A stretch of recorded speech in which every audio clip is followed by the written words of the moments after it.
ये कली जुग सबुठारु भल कली जुगरे आपण माने पांचटी काम करिवेनी बाबू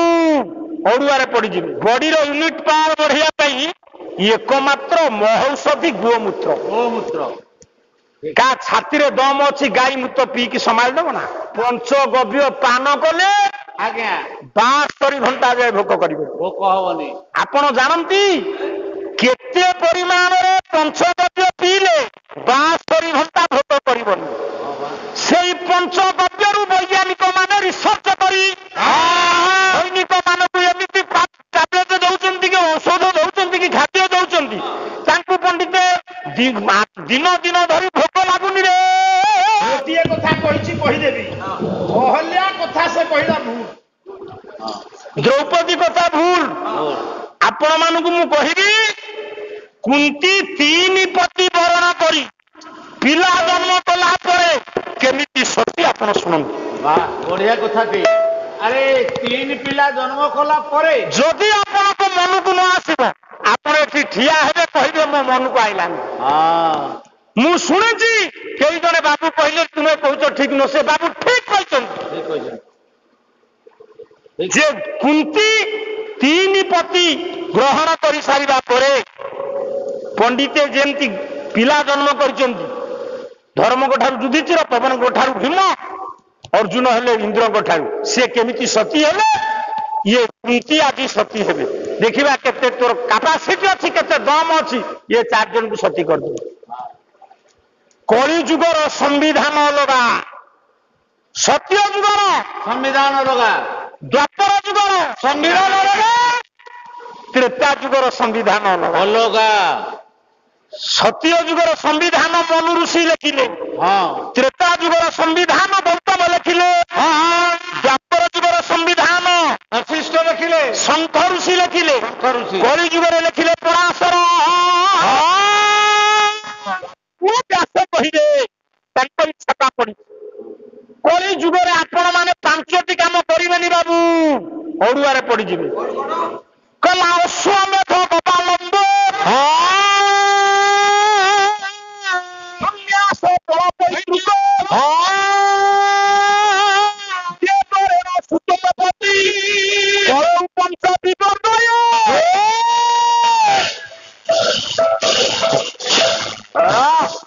बस जेतिकी आपण माने बसचन सब सुनंतु आज्ञा कली जुगर अश्वमेध यज्ञ मना अच्छा आपण कहले यज्ञ कर्म करा जाए कहीं विश्वर मंगल पाई से अन्नाद भवंती भूतानी पर्जना दन संभव पुआ आज्ञा से तो साड़ को मुझाऊनी यज्ञांत भवती पर्जन्य यज्ञ कर्म समुद्र भव आमे सारा बंचिबा पाई हमु अन्न मुठे दरकार अन्न पाई वर्षा दरकार वर्षा हवा पाई यज्ञ दरकार किंतु मौसा यज्ञ हेले विश्वर मंगल हबो जो यज्ञ रे गोटे निरीह घोड़ा हबो जने राजा से तले बुलिबा को जिवे काहा ऊपर जिवे घोड़ा ऊपर युद्ध करिया बोले काहा ऊपर अच्छा यज्ञ करी कि से घोड़ा को हानिले ठीक ही ना निरंजनपुर गाँ लोक कहे गोटे उदाहरण दौर आप जी पाला वाला आसवे 12 राति पाला गाइबे परिवार को आम जीवन सारा पोषिबू आम किडनी 2टा लेखा 4टा रखू यार तो किडनी ना तार किडनी फिडनी किसी ना ता किडनी कौन लागनी अच्छा कौ पाला वाला आसवे यज्ञ तुम्हें कल राजा जो अश्व तुम्हें आज विदित प्रतिष्ठित से अश्व को निरीह घोड़ा को हानियाटा ठीक ठीक कली जुगरे अश्वमेध यज्ञ मना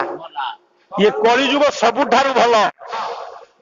आउ दिने द्वितीय पाली कहि सबुठारु बेसी पापी सत्य जुगरे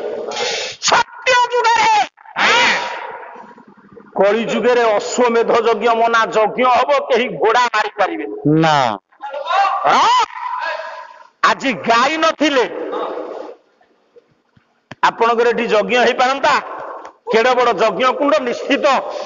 1000 लोक 70-80 हजार लोक खाद्य खाई से नना कहते गाई नथिले यज्ञ हो पार ତୁ ଗୋପାଳ ଘର ଲୋକଟି ତୁ କଣ ପେଟ୍ରୋଲର ଯଜ୍ଞ ହବ ଘିଅ କୋଉଠୁ ଆସିବ ଦୋକାନ ଆଣିବ କୋଉଠୁ କମ୍ପାନୀ କୋଉଠୁ ଆଣିବ ବ୍ଲକରୁ ବ୍ଲକରେ ସବୁ ଘିଅ ମିଳେଇ ପରା ତୁ ଗୋପାଳ ନୁହଁ କି ସେ ବ୍ଲକ କୋଉଠୁ ଆଣିବ ଚାଷୀଙ୍କ ଠାରୁ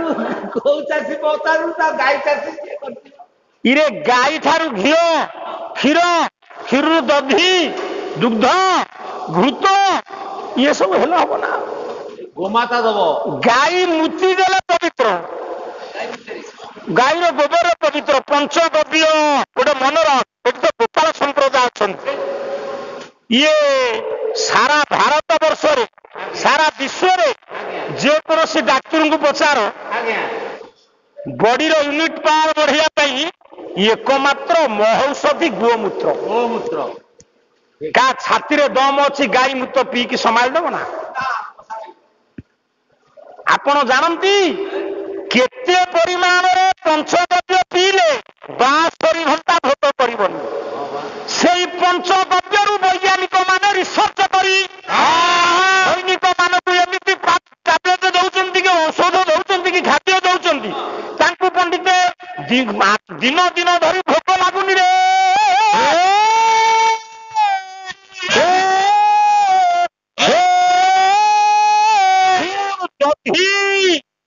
ଦୁଗ୍ଧ ସର୍ପି କହିବେ କଣ ଏଇଟା ଗୋପାଳ ଘରେ ଜନ୍ମ ହବାର ନଥିଲା ସର୍ପି କହିଲେ ମାଇ ସାପ ମନରେ ସର୍ପି କହିଲେ ଘୃତର ଘିଅ ଅନ୍ୟ ନାମ ସର୍ପି ତ ଏତେ ତ ଗାଈ ରଖିଛୁ ନନାକୁ ଟିକେ ଘିଅ ଦେଲୁ ନାହିଁ ଆଉ ଅର୍ଥ କେମିତି ଜାଣିବୁ ସେଇ ଆଉ କହିବୁ ତ ଭାର୍ଯ୍ୟାକୁ ଦୁଇଁ ଦେବ ସେଇଥିରେ ପଞ୍ଚାମୃତ କରିବୁ ଇଏ ଗୋମୂତ୍ର ଗୋମୟ ୟାକୁ ବିଶ୍ୱଧନ ହବ ଗୋର ପାଇଁ ଗୋଟେ ବଛୁ ଚାଲ ତୁ ଯା ତା ଘରେ ଶୋଇବୁ ଯା ପଞ୍ଚଗବ୍ୟ ପାନ କଲେ 72 ଘଣ୍ଟା ଯାଏ ଭୋକ କରିବେ ଭୋକ ହବନି ଏହା ସ୍ୱୟଂ ସିଦ୍ଧ କଥା ତା ମାନେ ଯୋଉ ଗାଈର ଗୋମୟ ଦରକାର ଯଜ୍ଞ କରିବେ ପଣ୍ଡିତେ କଣ କରିବେ କୁଶତ୍ରୟଣ ଗୋମୟନ ପ୍ରଥମ କୁଶତ୍ରୟଣ ସବୁ ଇଏ ଟିକେ ଜାଣି ସେ କଣ ବ୍ରାହ୍ମଣ ଘର ପିଲା ତାର ନାରାୟଣ ପୂଜା ଆଜି ପର୍ଯ୍ୟନ୍ତ ଦିନେ କଲା ଗୋମୟନ ଉଲୁପ୍ୟ ଜ୍ୱଳନ ଅଭିଜ୍ଞ ପଞ୍ଚଭୂ ସଂସ୍କାର ଅଗ୍ନି ସଂସ୍ଥାପନ ସେ ଗାଈକି ଯଦି ଯଜ୍ଞରେ ବଦ୍ଧ କରାଯାଏ ଗାଈକି ଯଜ୍ଞରେ ବଦ୍ଧ କରିବ କଳି ଯୁଗରେ ସେଇଥିପାଇଁ କହିଦେଲେ ବ୍ୟାସ କହିଲେ କଳି ଯୁଗରେ ଗାଈ ବଦ୍ଧ ହବନି ଯଜ୍ଞରେ ଗାଈ ପାଇଁ ଯଜ୍ଞ ହଉଛି ବଦ୍ଧ କେମିତି ହବ ଗୋଟେ ଗାଈକି ବଦ୍ଧ କଲେ କେତେ ପାପ ଜାଣନ୍ତି ମଉସା ବ୍ରାହ୍ମଣର ବେଶୀ ମୂଲ୍ୟ ନା ଗାଈର ବେଶୀ ମୂଲ୍ୟ କେତେ ବ୍ରାହ୍ମଣରେ କେତେଟା ଗାଈର ମୂଲ୍ୟ ଗୋଟେ ଶୋକ ଗାଉଛି ସେଇଟା କଣ ଜାଣିଛି ତାକୁ ଆନ୍ଧଳ ଖାଲି ବେଳରେ ପାଲା ଗାୟକ ମିଳିବନି ନା ବିରାଟ ହେଇଯାଏ ଏଇଟା କିଛି ନୁହଁ ବାପା କିଛି କୁହ ନା ବୁଝାଲି ମାରିବେ କିଏ କହିଲେ ଏଥର ଯଦି କିଛି ଏଠି ମୁଁ ବରା ଆଇଲା ତ ଏମିତି କଲରୁ ଧରି କଲେ ଭାଇନା ଛାତ ମରିଯିବି ଏଠୁ ତ ରାତି ପୁହା ପାଲା ତୁ କଣ କରିବୁ ମୁଁ ଦେଖିବି ସେ ଯିବନି ନ ଗଲେ ସେ ଅନୁଷ୍ଠାନ ନାମ ନବ ସେ ଗୋଟାଏ ଗାଁକୁ କାଟିକିରି ପୁଣି ଆକୁ କରିଛି ହଉ ବାପା ଆମର କଣ ଅଛି ମୁଁ ଯେତିକି ସମୟ ଗାଇବା କଥା ଗାଇବି କାରଣ ମୁଁ ସରସ୍ୱତୀ ପୂଜାରୁ ଗାଇଲିଣି ଖାଲି ଗୋଟେ ପଇସା ଲୋଭରେ ଗାଇବା କଥା ଆଉ କଣ ଇଚ୍ଛା ଅଛି 2-4 ଦିନ ବିଶ୍ରାମ ଖୋଜିଲାଣି ଦିଅ ମୋ କହିବାର ତାତ୍ପର୍ଯ୍ୟ ଏଠି ଗୋଟେ ପ୍ରେମ ଲାଗୁଛି କାହିଁକି ନା ଆପଣ ମାନଙ୍କର ଆଚାର ବ୍ୟବହାର ଏବଂ ଆଦରତା ଏଠି ଗୋଟେ ଖୁସି ଲାଗୁଛି 4 ଦିନ ହେଲାଣି ଏମିତି ଜଣା ପଡୁଛି ଆମେ ଦିନେ ହେଲା ଘରୁ ଆସିଛୁ ଆଉ ଆଜି ଯୋଉ ମାର ଖଙ୍ଗା ଶୁଖୁଆ ଭୋଗ ନୀତି ଆମେ ପାଇଗଲେ ଠାକୁରାଣୀ ପାଖରେ ଇଏ 250 ଖଙ୍ଗା ଶୁଖୁଆ ଖାଲି ଶୁଖୁଆ ଆଣ ମୁଁ ସବୁ ଜାଗା ଦେଇଦେଲି